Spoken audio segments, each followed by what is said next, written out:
Phil Mickelson has survived missed cuts, major meltdowns, and a war with the PGA Tour, but this week he is facing something his money cannot erase. His lawyers just declared war, not on a rival player, not on a tournament official, on a journalist. This isn't about a bad scorecard. This is about a reputation. A sprawling investigation backed by 19 sources painted a picture of Phil that no fan has ever seen. The journalist didn't use rumors. He used dated allegations. He used detailed accounts.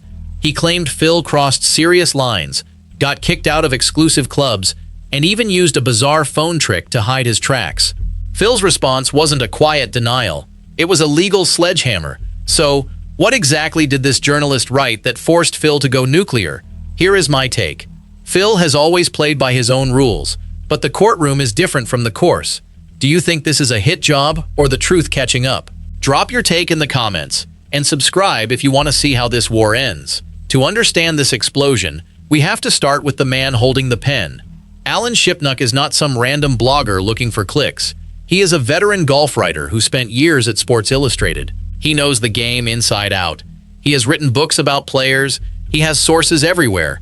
When Shipnuck speaks, the golf world listens. And on June 26th, he spoke loudly. Shipnuck published his investigation on Skratch, a golf media outlet. This wasn't a quick hit piece thrown together overnight. This was months of work. He interviewed 19 sources. 19. That is not a rumor mill. That is a mountain of testimony.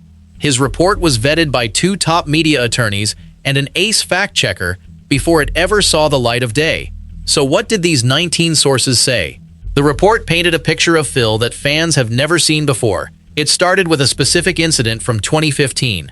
Ashley Perez, the then wife of fellow pro Pat Perez, told Shipnuck that Phil showed her a full-body nude photograph of himself. She said he was erect and flexing one bicep. She also claimed Phil propositioned her, telling her he planned to leave his bedroom door open at night and wanted to see her once Pat fell asleep. That alone would be shocking enough. But the report kept going. It detailed a strange 26-minute phone call between Phil, Ashley, and Pat. Phil's camp later admitted he apologized for his conduct, but insisted that apology shouldn't be seen as admitting every allegation. That is lawyer speak for, we admit nothing, but we are scared. Then came the club allegations. Shipnuck's investigation claimed Phil was no longer welcome at 3 exclusive California golf clubs. The Farms Golf Club, where a female employee accused him of inappropriate physical contact. The Madison Club in La Quinta, and the Bridges in San Diego. 3 clubs, 3 separate incidents, 3 places where Phil allegedly crossed lines. The report also uncovered something bizarre. Sources claimed Phil would pay club employees or members $500 to drive his phone around the course. Why? So his wife Amy would believe he was playing golf while he was actually elsewhere. A phone ruse. A $500 trick to hide his movements. And the report suggested Amy played a role in Phil's departures from those clubs. It even mentioned the couple used Apple's Find My feature, hinting at strain in their marriage. Multiple women came forward with stories of unwanted advances. One woman described Phil's behavior as feeling like verbal rape. That is not a phrase anyone uses lightly. That is a gut punch of an accusation. Now, here is where it gets complicated. Shipnuck didn't just rely on anonymous whispers. Ashley Perez is named and quoted throughout the story. She is on the record. And her attorney says the evidence is clear and will speak loudly at the appropriate time. Phil's team had a choice. They could have issued a simple denial, said it was all lies, moved on, but they didn't. They went nuclear. They hired Tom Clare, a defamation specialist, a lawyer known for fighting back hard. And Clare didn't write a polite press release. He wrote a 738-word statement that read like a declaration of media war. He called Shipnuck's work an anonymously sourced drive-by shooting. He accused the journalist of journalistic malpractice. He claimed Phil was never expelled from any club and that any departures were Phil's own decision. But here is the thing. Clare didn't just defend Phil. He attacked Shipnuck personally. He questioned Skratch's links to the PGA Tour, suggesting the publication had an agenda against Phil because of his LIV golf defection.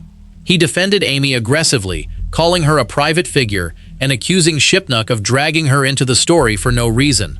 This was not a denial. This was a counterattack, a full-scale assault on the messenger. And Skratch, they did not back down. Editor Ben Boscovich fired back immediately. He revealed that 3 days before the story published, they sent Tom Clare a detailed 17-question request for comment. 17 questions. Phil's team answered none of them. Not a single one. Boscovich also pushed back on the claim that Amy is a private figure. He pointed out she is a driving force behind the Phil and Amy Mickelson Charitable Foundation. She appeared in Sports Illustrated swimsuit issue. She is not some anonymous spouse hiding in the shadows. So now we have two sides. Shipnuck with 19 sources and a rigorous fact-checking process. Clare with aggressive legal threats and a narrative of bias, both claiming the other is lying, both refusing to blink. And the golf world is watching. Fans are picking sides. Some believe Phil is being unfairly targeted because of his LIV defection. Others believe this is the truth finally catching up to a man who has always played by his own rules. But here is the question that matters most. If Phil's lawyers are this aggressive, this loud, this willing to go to war over words on a page, what are they so afraid of? Is it the truth? Or is it the damage those words can do to a legacy worth hundreds of millions? We are going to find out, because this war is just getting started, and the next move could change everything. Phil didn't just hire any lawyer. He hired Tom Clare, a man who specializes in reputation defense. Clare represented high-profile clients in messy situations before. He knows how to play hardball, but even he couldn't have predicted how quickly this would escalate. The statement Clare released to the New York Post was brutal. He called Shipnuck's reporting a drive-by shooting. He accused the journalist of relying on unnamed sources to build a narrative. He made it sound like Shipnuck had an axe to grind. But here is the twist. Clare didn't just attack the article, he attacked the publication itself. He pointed out Skratch's historical ties to the PGA Tour. He suggested the outlet wanted revenge against Phil for joining LIV. That is a dangerous game, because accusing a media outlet of bias doesn't make the allegations go away. It just makes the fight uglier, and Phil's team knew that. They knew this would get messy, but they went ahead anyway. Why? Because Phil has a pattern. This isn't the first time he has hired Clare to fight bad press. In November 2025, Phil hired the same lawyer to go after a financial outlet called Hunterbrook. That report accused Phil of receiving insider information. Phil called it slanderous. He threatened legal action. But that fight fizzled out. No lawsuit was ever filed. So why is this time different? Why is Phil so angry about this specific report? The answer might be simpler than you think. The Hunterbrook report was about money. This report is about character. Money can be defended. Character is much harder to repair. Shipnuck's article doesn't just accuse Phil of bad behavior. It paints a picture of a man who has been running from consequences for years. The club expulsions, the phone ruse, the alleged advances. It all adds up to a pattern. And patterns are harder to deny than isolated incidents. But Phil's team is banking on one thing. They are banking on the fact that most people don't read long investigative reports. They read headlines. They see accusations. They move on. Phil's legal strategy is to muddy the waters so much that people don't know what to believe anymore. If the audience is confused, Phil wins. However, Skratch isn't playing that game. They are standing firm. Boscovich made it clear that they gave Phil every opportunity to respond. 17 questions, no answers. That is a powerful weapon, because it shifts the narrative. Suddenly, Phil isn't just a victim of a hit job. He is a man who refused to defend himself when given the chance. Now he is complaining after the fact. That is a bad look, and Phil's team knows it. That is why they are trying so hard to control the story. They are fighting a PR war, not a legal one. At least not yet. Because here is the reality. As of today, no lawsuit has been filed. Phil is threatening. He is posturing. He is making noise. But he hasn't pulled the trigger. Why? Because lawsuits are risky. Defamation cases are notoriously hard to win. Phil would have to prove that Shipnuck knew the allegations were false and publish them anyway. That is a high bar, especially when you have 19 sources backing up the story. So Phil is stuck. If he sues and loses, it's a disaster. His reputation takes another hit. If he doesn't sue, it looks like he is hiding. He looks weak. He looks scared. And Phil Mickelson has never looked scared in his life. This is the trap he has walked into. His lawyers are fighting hard, but they are fighting a battle of perception, not a battle of facts. And in the court of public opinion, facts matter less than perception. Meanwhile, the golf world is buzzing. Analysts are debating. Fans are arguing in comment sections. Everyone has an opinion. Some say Phil is being railroaded. Others say he is finally facing consequences for behavior that was ignored for too long.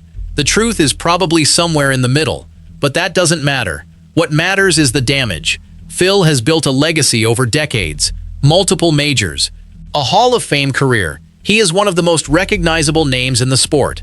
But this scandal threatens to overshadow all of that. If the allegations stick, Phil will be remembered for more than just his golf.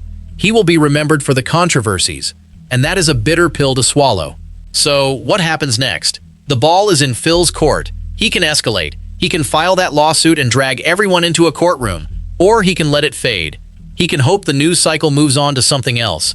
But the problem with the internet is nothing ever really fades. Articles stay online, videos get uploaded, comments get archived. This story is forever now. And Phil knows that. That is why his lawyers are fighting so hard. They are not just fighting for today, they are fighting for his legacy. They are fighting for how history will remember him. And that is a battle worth fighting. But here is the uncomfortable truth for Phil. The more he fights, the more attention he brings to the allegations. Every time his lawyers attack Shipnuck, more people read the original article. More people see the evidence. More people form opinions. It is a double-edged sword. Fight too hard, and you lose. Fight too little, and you lose. There is no winning move.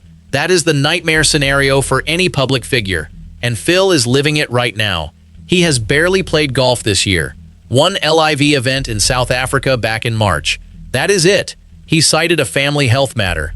But now, people are wondering if that health matter is just a cover. Is he hiding? Is he avoiding the spotlight? Or is he genuinely dealing with personal issues? The timing is suspicious. And suspicion is all it takes to fuel more rumors. The golf media is circling like sharks.